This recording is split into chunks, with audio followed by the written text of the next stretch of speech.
Recording. Madhya Pradesh वासियों नमस्कार। इस वक्त मैं इंदौर के भागीरथपुरा में हूँ। ये वही भागीरथपुरा है जहाँ पर एक लीकेज की वजह से 10 लोगों की मौत हो गई। दूषित पानी पूरे भागीरथपुरा में जो है फैल गया था। ये जो पीछे मेरे आप गड्ढा देख रहे हैं, मैं चाहता हूँ कि उस गड्ढे को ध्यान से देखिए। ये मौत का गड्ढा है। ये इंदौर नगर निगम ने अभी खोदा है और ये जो पाइपलाइन, इसी पाइपलाइन से लीकेज हुआ था, जिसके कारण पानी दूषित हुआ था और वो दूषित पानी पूरे इंदौर के भागीरथपुरा में फैल गया था। और भागीरथपुरा की चर्चा पूरे मध्य प्रदेश में ही नहीं, पूरे हिंदुस्तान में है। और सबसे बड़ी बात यह है कि ये जो गड्ढा आप देख रहे हैं स्क्रीन पर, ये गड्ढा नाकामी का गड्ढा है। ये गड्ढा प्रशासनिक अधिकारियों पर भी सवालिया निशान उठाता है।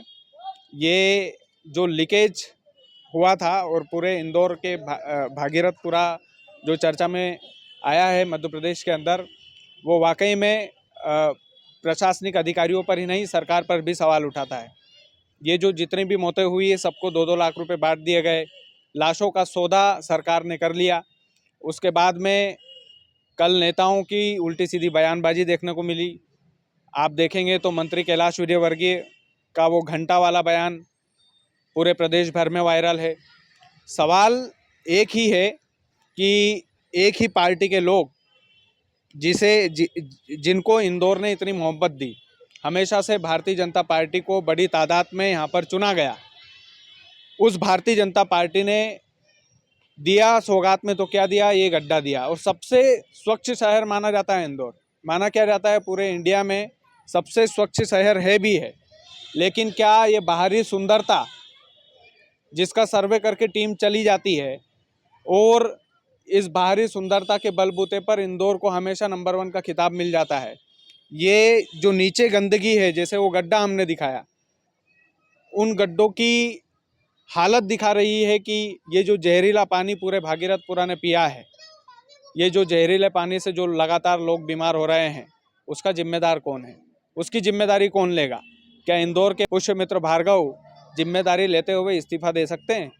क्या नगरीय प्रशासन मंत्री इस्तीफा देंगे? कैलाश विजयवर्गीय जी, क्या कोई भी नेता इस्तीफा देगा?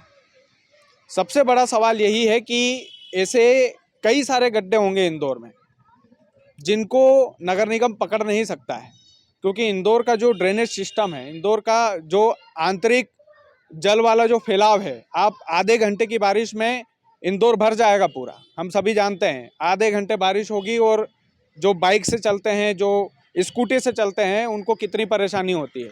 कहने का मतलब बस यही है कि इंदौर का ये भागीरथपुरा बस एक उदाहरण है कि संभल जाइए। इंदौर का भागीरथपुरा बस इस बात का उदाहरण है कि केवल 2-2 लाख रुपए देकर आप लाशों की सौदेबाजी करके और कुर्ता पजामा झटकार करके वो जो झूला है उस पर नेताजी झूल रहे थे कल, वो दिखाओ जरा।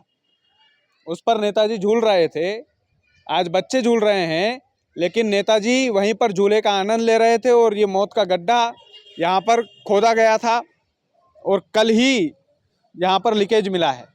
वाकई में ये इंदौर के लिए, मध्य प्रदेश वासियों के लिए कितनी शर्म की बात है। और आखिर में बस हम भागीरथपुरा में पहुँचे हैं तो हम जनता से भी बातचीत करेंगे। लेकिन अमन, ज़रा आप इधर आइए।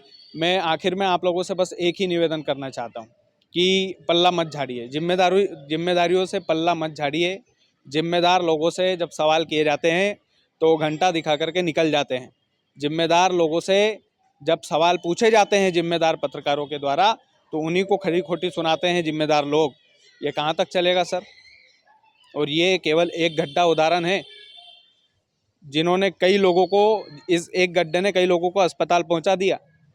इस एक गड्ढे ने कई लोगों की ज़िंदगी छीन ली। वो 5 महीने के बच्चे का क्या कसूर था? क्या कसूर था उसका? कोई बता सकता है? कोई जवाब दे सकता है इस बात का? कोई जवाबदेही लेगा? इंदौर का कोई नेता जवाबदेही लेगा कि हाँ भाई मैं अपनी कुर्सी छोड़ रहा हूँ जिम्मेदारी लेते हुए?